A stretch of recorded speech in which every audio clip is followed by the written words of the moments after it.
Hello everyone, this is Rohit with the explanation of English Literature, Chapter The Sound of Music, Part 2, The Shehnai of Bismillah Khan.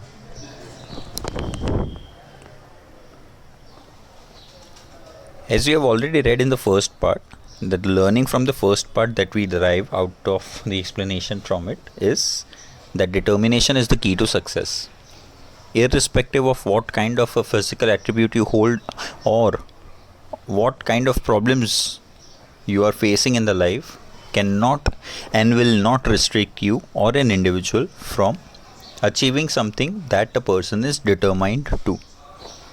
Similarly, the second story that we will be discussing today deals with a bit of different but common plot. The common thing in these two parts is music, and thereby we justify the name of the chapter, which is Sound of Music. So without wasting time, let's start off with this chapter.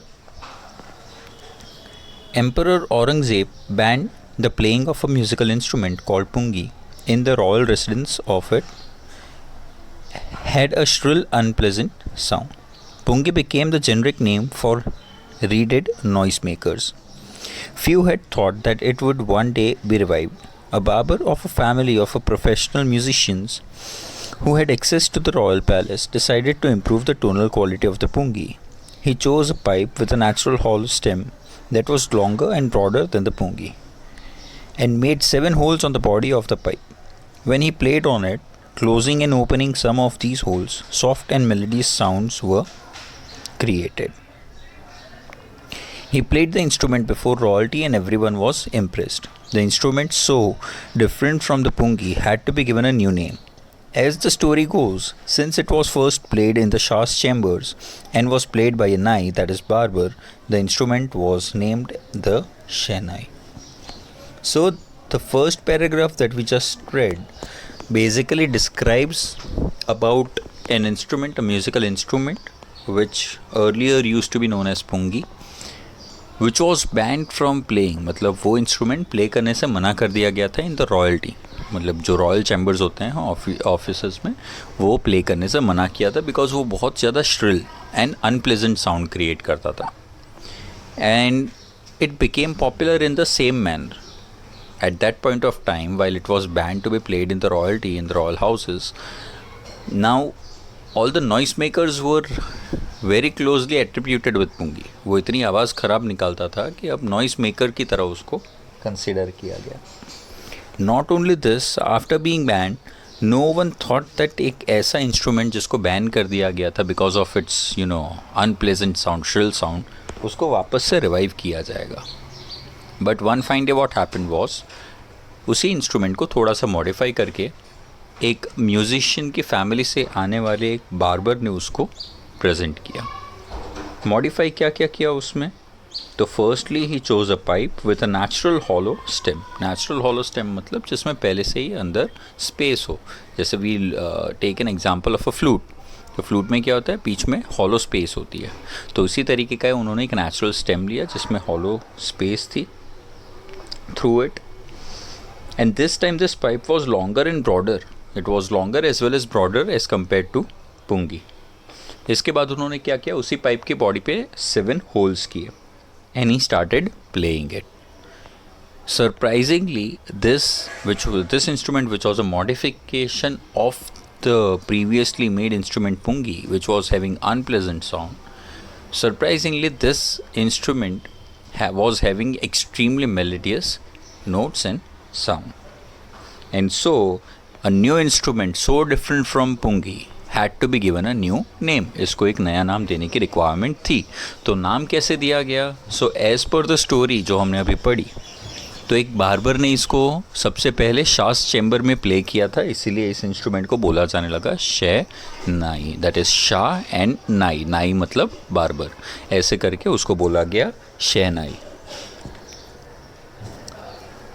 The sound of the shehnai began to be considered auspicious, and for this reason it is still played in the temples and is an inseparable component of any North Indian wedding.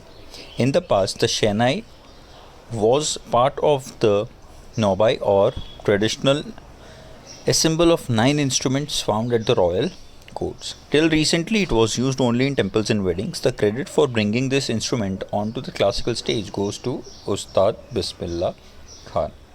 The second paragraph, for the first time, brings about the introduction of the person we are going to read about, who gave the recognition which was required. And this person brought about Shehnai from being an instrument played in temples and auspicious occasions to something on an international platform. And that person was Ustad Bismillah Khan.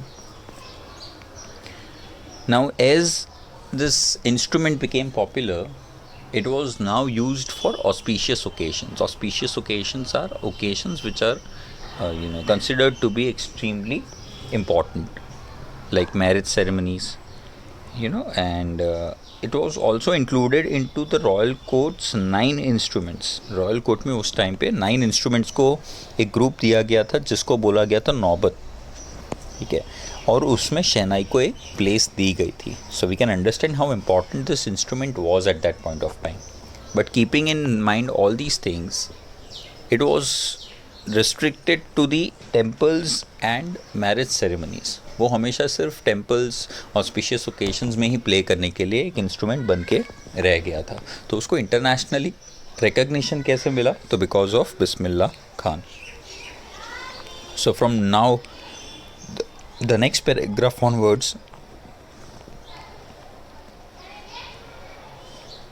So the next paragraph onwards, it deals with the story of Bismillah Khan. How a young child started playing this instrument and how he became a great musician, especially a person who brought about this particular instrument from a status of being played in the ceremonies to a status that was now valued at an international level. So as a 5-year-old, Bismillah Khan played gilli danda near a pond in the ancient estate of Dumrao in Bihar. He would regularly go to the nearby Bihariji temple to sing the Bhojpuri Chaita, at the end of which he would earn a big laddu weighing 1.25 kg, a prize given by the local Maharaj. This happened 80 years ago, and the little boy has travelled far to earn the highest civilian award in India, that is the Bharat Ratna. So when he was 5-year-old, Bismillah Khan जब 5 साल के थे, वो गिल्ली डंडा खेलते थे near a pond in Bihar. He used to live in Bihar. और वहाँ पे what he did was he usually went to the temple to sing the Bhojpuri Chaitya. तो he was into music and singing since childhood. He had a family background full of musicians too. तो music में interest होना is was not surprising at all. And singing Bhojpuri Chaitya in the nearby temple gave him a big laddu weighing 1.25 kg. तो जब छोटे थे तो उनके लिए ये प्राइज़ थी अच्छा गाने के लिए, जो वहाँ के लोकल महाराजा उनको देते थे. And he as a 5-year-old has now grown into a person who has won Bharat Ratna. तो उनकी journey, we can imagine how beautiful a journey he has been through. From being a 5-year-old and winning a laddu weighing 1.25 kg to being a person winning Bharat Ratna. Born on 21st March 1916, Bismillah belongs to a well-known family of musicians from Bihar.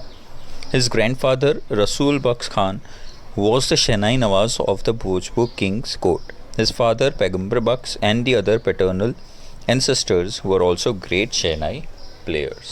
So this paragraph just gives you insight about, as I said in the previous paragraph, that music to him was nothing new, because all his family members were into music since years, and they used to play Shehnai too, and they were experts in that particular field. The word paternal here, it's already given in the meanings. It's ancestors of the father. जो relatives father की side से होते हैं उनको paternal बोला जाता है.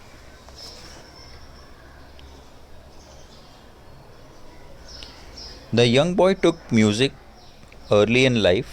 At the age of 3, when his mother took him to his maternal uncle's house in Banaras, now Varanasi, Bismillah was fascinated watching his uncles practice Shehnai.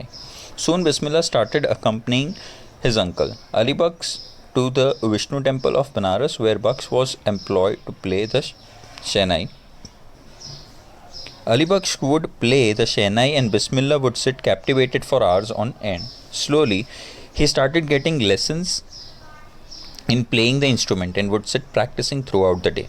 For years to come, the temple of Balaji and Mangala Maiya and the banks of the Ganga became the young apprentice's favorite haunts, where he would practice in solitude. The flowing waters of Ganga inspired him to improvise and invent rags that were earlier considered to be beyond the range of Shehnai. This paragraph is very important as it describes the growing interest of Bismillah Khan not only in music but specifically in playing Shehnai. So whenever while he was too young, that is at the age of 3, when his mother used to take him to his maternal uncle's house in Banaras, उस time पे वो अपने uncle को शहनाई play करते हुए जब देखते थे, he use to sit captivated means when you are attached to something, you are attracted to something, तो you use to sit captivated for hours and hours long. वो सिर्फ शहनाई बजाते हुए देखते थे और वहीं पे बैठे रहते थे. He was so into that particular thing and that is the time when he developed his interest into playing shehnai. Then he use to accompany his uncles, जहाँ पे भी वो जाते थे, टेम्पल में प्ले करने जाए या कहीं पे भी जाते थे, तो वहाँ पे वो साथ में अकम्पनी करते थे. And gradually he started learning this from his uncles. उन्होंने इंस्ट्रूमेंट प्ले करना सीखा. And the best place, his favourite place to play this and learn this particular instrument and these ragas was near the flowing waters of Ganga. Ganga का जो pure flowing water था उसकी आवाज़ सुनते हुए वहाँ पे ही वो प्ले करना पसंद करते थे shehnai. And he developed so many new ragas from this instrument which earlier people use to believe that was not possible from this particular instrument. उन्होंने ऐसे राग डेवलप किए शहनाई से जो कभी लोगों ने सोचा भी नहीं था कि शहनाई जैसा इंस्ट्रूमेंट ऐसे राग्स प्रोड्यूस कर सकता है. So this paragraph dealt with his growing interest into playing Shehnai specifically and how he developed it and which place he used to be while he was learning to play Shehnai and the new rags that he developed. So that was it for the first part of this chapter. Stay tuned for the next part. I'll be explaining the rest of the part in the second session of this chapter. Thank you so much.